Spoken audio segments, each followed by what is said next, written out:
On November 1st, 2025, Connor Zilisch did not hoist a trophy. No confetti rained down for him. He did no burnouts with his car, and his name was not written down in a ledger somewhere in Charlotte. I do not care. What he has already accomplished over the course of the 2025 NASCAR Xfinity Series season is nothing short of legendary. At the age of 18, and later 19 because this accomplishment took a while, he pulled off something that has never been done in NASCAR's second-tier series or the modern era of the Cup Series. And we'll get to what that is. But for now, let's rewind to April 26th at Talladega Superspeedway. On the last lap of the race, Connor is in the lead, looking for his second win of the season. His first came back in March at the Circuit of the Americas. This is also the only top 5 finish he's scored so far. He's still 6th in points entering Talladega, but given the expectations placed upon him, his first 10 races have been somewhat disappointing. So far in Connor Zilisch's young career, he's been able to adapt to whatever he's driving at a blistering pace. Just look at his 2024. He raced in the Cars Tour and won. He raced in the Mazda MX-5 Cup and won. He raced in the 24 Hours of Daytona and won in his class. He raced in ARCA and won more than half the races he entered. And of course, he ran right here in the NASCAR Xfinity Series and won in his very first start. He's one of the hottest prospects in auto racing right now, and if he can hold off the pack for another mile and a half, he'll be well on his way to superstardom. But in racing, everything can change in the blink of an eye. Austin Hill gives him a big push. Oh, there goes the 88 of Connor Zilisch, 3 wide out front. We stay green for now. There's the caution. Here's a look at the incident. Yeah, and Connor moved down to protect the run that the two had. The two stayed on him, going to push him, and it just ended up turning the 88 around. And what a vicious hit. Gosh, what a big hit. Kyle Larson would step into Connor's 88 car for the next weekend's race in Texas, and the series took the following 2 weeks off, giving Connor plenty of time to recover. When he returns at Charlotte, it's like he hasn't missed a step. You notice something here. Byron goes high, power move. Did you see Zilisch painting the line? I mean, those left tires right down there. 88 drives through to second. What a tough restart. Second place, his best finish since March.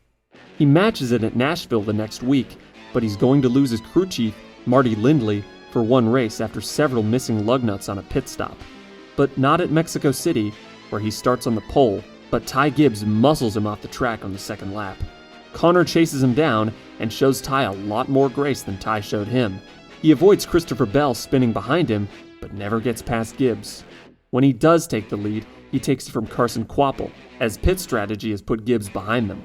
On the restart on lap 47, they find themselves on the front row. That 9 car got against the 19 early and just walked with them, almost pushing the 19 through the restart zone. He's been tucked up behind him this whole way. Now he pops out into the braking zone. They're 3 wide for the lead. Oh, this is going to be tight. I mean, track position is so big, and there goes the 88. Meanwhile, the 9 and 19, Suarez battling for the lead with Ty Gibbs, and Suarez takes the top spot. The 8 is off track, so is the 41 of Sam Mayer. The 8 is Sammy Smith, and look at all the damage for Zilisch and Mayer, and debris is everywhere. There's carnage everywhere. The 41, the 88 got stuck together, basically. You've got the 19 in the wall here damaged. He battles his way back to a 5th place finish, preserving a 3-race top 5 streak. The next week at Pocono, Marty Lindley is suspended after the penalty was deferred by a race. So who's filling in for him? Calling the shots today, Dale Earnhardt Jr., the Hall of Famer. Dale Earnhardt Jr., Connor's team owner, sits atop the pit box as he takes the green flag from 9th place at Pocono. Midway through stage 2, he stays out during a caution to take the lead, which he'll hold until his final pit stop with 32 to go. A spin from Garrett Smithley brings the yellow out a few laps later, and everybody else dives in, leaving Connor with the lead. This doesn't last long as Cup Series champion Chase Elliott decides that the Xfinity Series field has had it too good for too long, blowing by them in his Hendrick Motorsports Chevy. Luckily for the field, Ryan Ellis gets turned around by Dean Thompson, and Elliott blows by the field again on the restart. But after Nick Sanchez goes around, This is great. Here we go, green flag again at Pocono. Front row, Elliott Allgaier. Good push on the bottom. Allgaier's going to have a shot. Oh, Jesse Love bailed on him. Love pulls out a line contact. Hang on. Allgaier trying He to hang saved on to it. Love drives through. Eckes is there. What a restart at Pocono. The game has changed. after this, the race comes down to a battle between Connor and Jesse Love. Start finish line, 4 to go. Here's Connor Zilisch. This for the race lead. Jesse's doing a really good job of chasing him down there to get that side draft, but look at the run that Eckes is going to have behind him. Into turn 1, Zilisch trying to grab it. Love hanging tight in that outside lane. Here comes Christian Eckes. What a race for the lead at Pocono. Oh, he's not. Oh, he got it. Connor's second win of the season and third of his Xfinity career puts his top 5 streak at 4 races. He ekes out a 4th place at an always frantic Atlanta before heading to the street course in downtown Chicago, where one Shane Van Gisbergen awaits.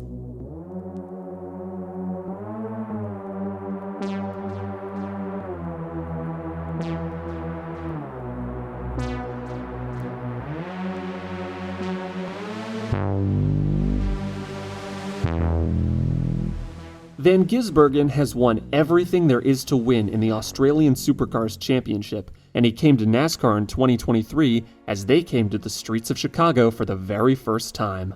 The entire stock car world was on notice, and Shane followed this up with a full-time season in Xfinity for 2024, where he won 3 times, including right here in Chicago. He's not exactly setting the world on fire on ovals, but whenever NASCAR makes a right turn, he's got a nearly 50% chance of winning. Seriously, as of March 2026, he's ran 23 road course races and won 11 of them. He's full-time in the Cup Series by 2025, so he's not going up against Connor at every road course, but when he is, it's always a hell of a show. Here in Chicago, Shane's on the pole, and Connor, who's also quite familiar with road courses thanks to his days as a young teen racing in Trans Am in the Mazda MX-5 series, lines up back in 35th after a wreck in practice. Within 5 laps, he's gained 12 spots. 10 laps in, he's broken into the top 20. When the caution comes out on lap 14, he's 8th.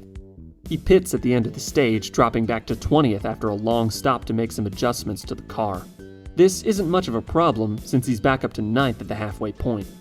Take a look at what he does to Josh Williams here. That's what he's been doing to everyone all day, whether the cameras are on him or not. After falling behind thanks to pit stops, Shane Van Gisbergen is doing the exact same thing. With 13 laps to go, Connor finally takes the lead and wishes he could never look back. Most days he probably could, but with Van Gisbergen in the field at a road course, nothing's a guarantee. And of course, in racing, everything can change in the blink of an eye. And there is the caution. Unbelievable. Connor went later in the box there. Oh, SVG Not able to clear him. Did he? Is SVG still there? Still there. Going to be tied into turn 1. Shane Van Gisbergen inside of Zilisch. Van Gisbergen the lead, Zilisch into the wall. This is the final year that NASCAR will race at the Chicago Street Course, and when it's all said and done, Shane Van Gisbergen will have won 4 of 6 races on it. Connor comes home second, extending the top 5 streak to 6 races after losing out to his junior motorsports teammate. Oh yeah, did I not mention that these guys are teammates? 1 week later, Connor's in the exact same position at Sonoma Raceway, in first place, holding off Van Gisbergen.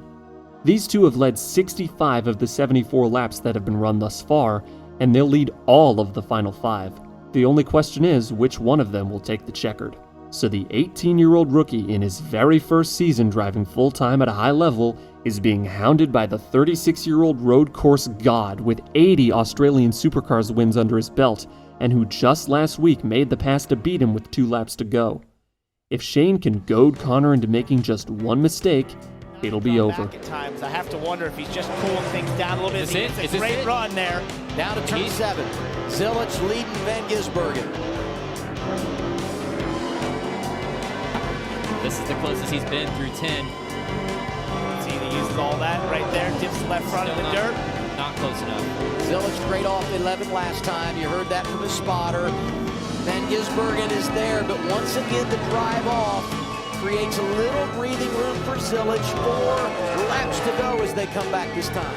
Shane, if you've got anything, you got to use it now. He's trying. Just don't know if he's got the rear grip. We haven't been able to see it. It's got to be here. Yep. Either this lap or next lap. Always good there. Turn 7. Maintained. He's there it is. Bumper contact, turn 4. Van Gisbergen is there, but he can't drive through. Zilisch maintains the lead to turn 7. Watch your cross. Half in line. He's not able to cross over there. Oh, real sideways. Oh, forget it. But we saw how things went at the end of the race last week. Zilisch said today, I'll remember how he raced me at Chicago. And some pushing and shoving again. Turn 10 to turn 11. Oh, he tried. Oh, I think that might be it. Zilisch off the corner, coming back. He'll see the white flag this time. Dale Jr. anxiously watching on his 2 cars at the front. Is he able to get to the inside? Did you go the outside again? He's going to try it. Oh, all the way so low. Connor blocks. Push it. 9 is there. Could there be a crossover to the S's?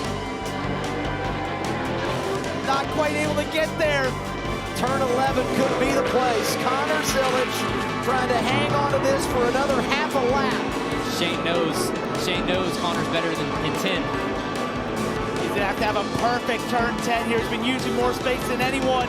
Can he get the power down? Close as he's been. Oh, here he comes. Connor's gonna defend. Turn 11, final time. Zilisch leading Van Gisbergen. 9 laps down. 88 drives away. He is a rock star on the road. Connor Zilisch going to take it at Sonoma. This week it's Connor's turn in victory lane. The top 5 streak is now at 7. Fending off Van Gisbergen like that might have been his finest moment in NASCAR so far, but it pales in comparison to what's about to happen, because Connor Zilisch has just launched into orbit. And I just got word, this race has been made official. Connor Zilisch, congratulations. You've won for a 4th time in your rookie campaign. It's his 5th career victory. Connor Zilisch gets it done at Dover.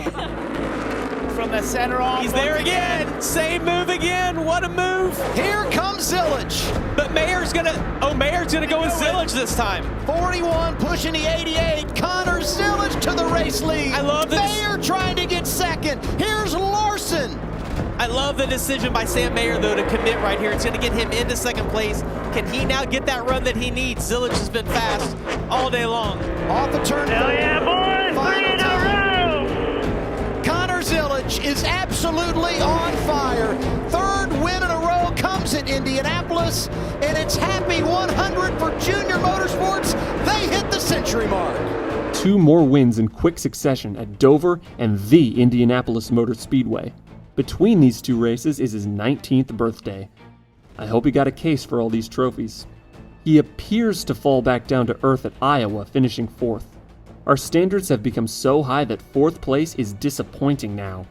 His top 5 streak now sits at a staggering 10 straight races.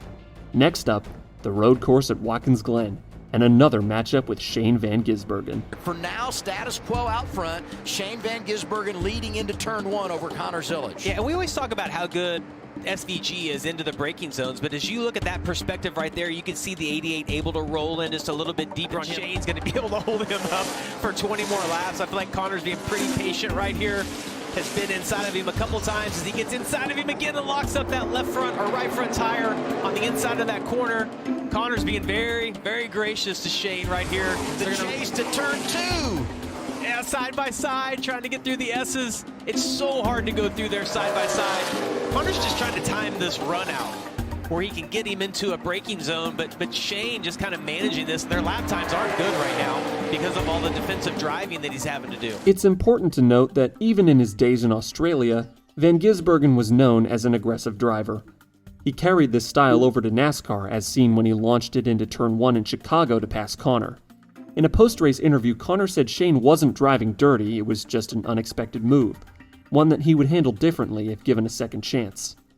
Of course, they're probably more lenient on each other than they'd be if they weren't teammates.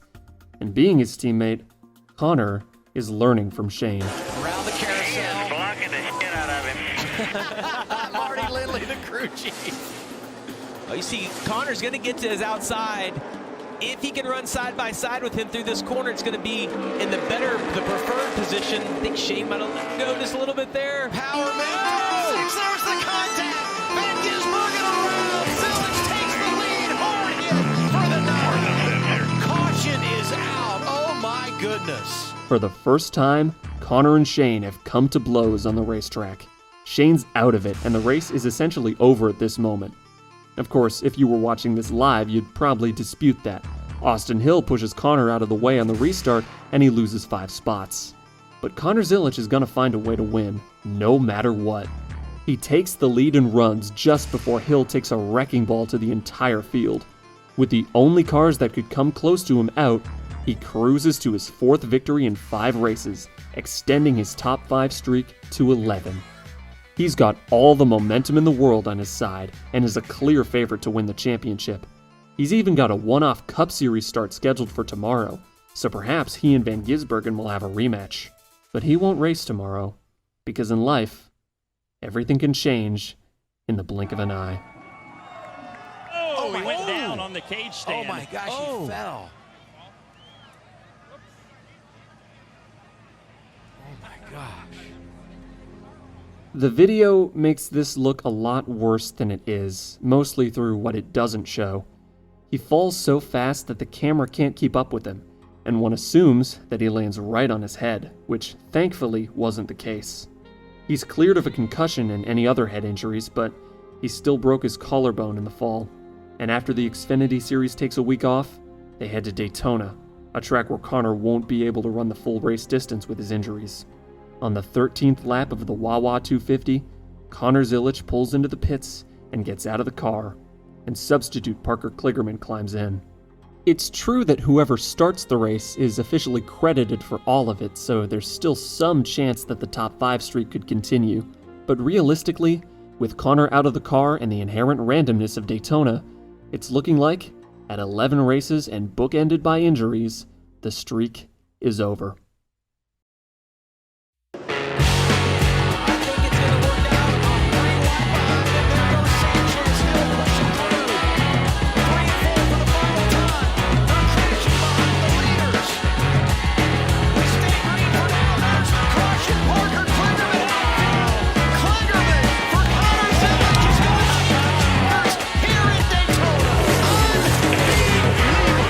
Not only did Parker Kligerman preserve Connor's top 5 streak, he went out and won the damn thing. Connor Zilisch.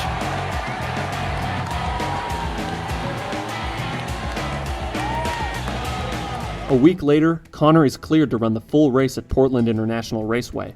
Once again, Van Gisbergen is off with the Cup guys racing the Southern 500, so his biggest competition isn't in the field. And you can guess how that turned out. With 8 laps to go, Connor has led 100% of the race.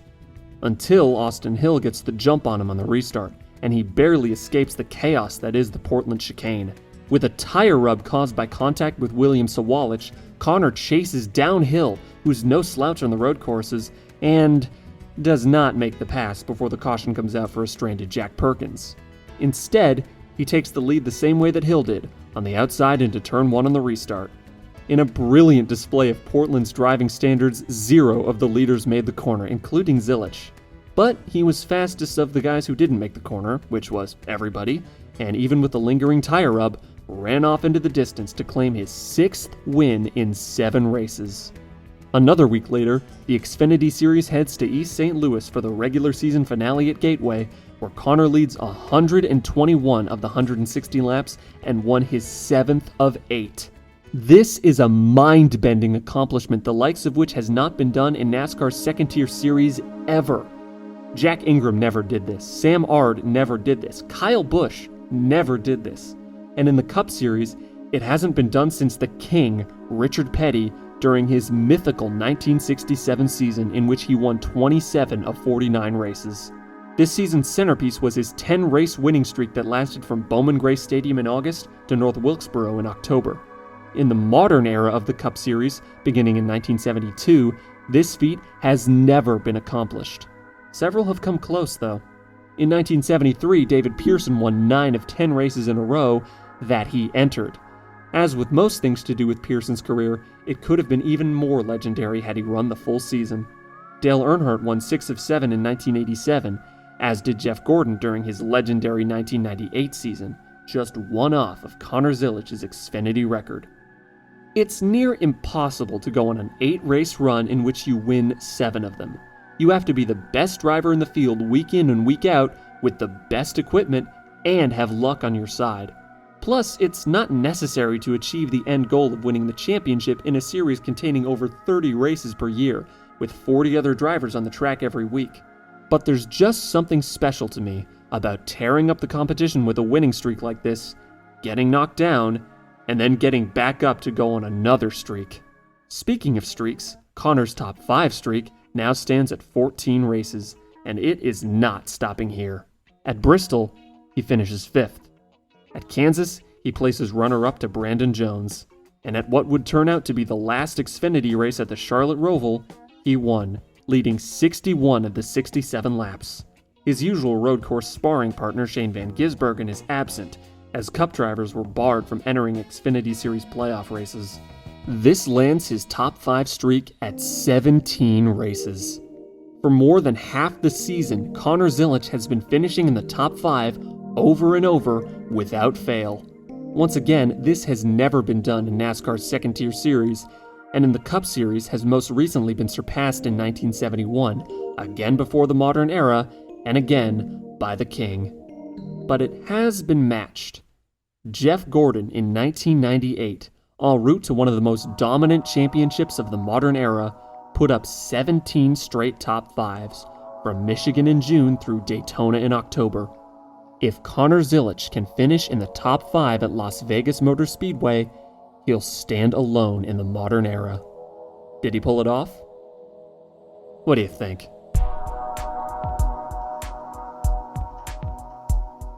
The streak ended at 18 after Connor was caught up in a wreck at Talladega, bookending the streak at the Superspeedway. 2 weeks later, he finished the year with an average finish of 8.0, the only single-digit average finish in the series that year. Of course, thanks to the NASCAR playoffs and their ever-popular one-race finale, he did not walk away with the title. But please don't let that take away from what Connor Zilisch did in 2025, because a streak of 18 top 5 finishes in a row may never happen again. And it being done again by a teenager is downright impossible.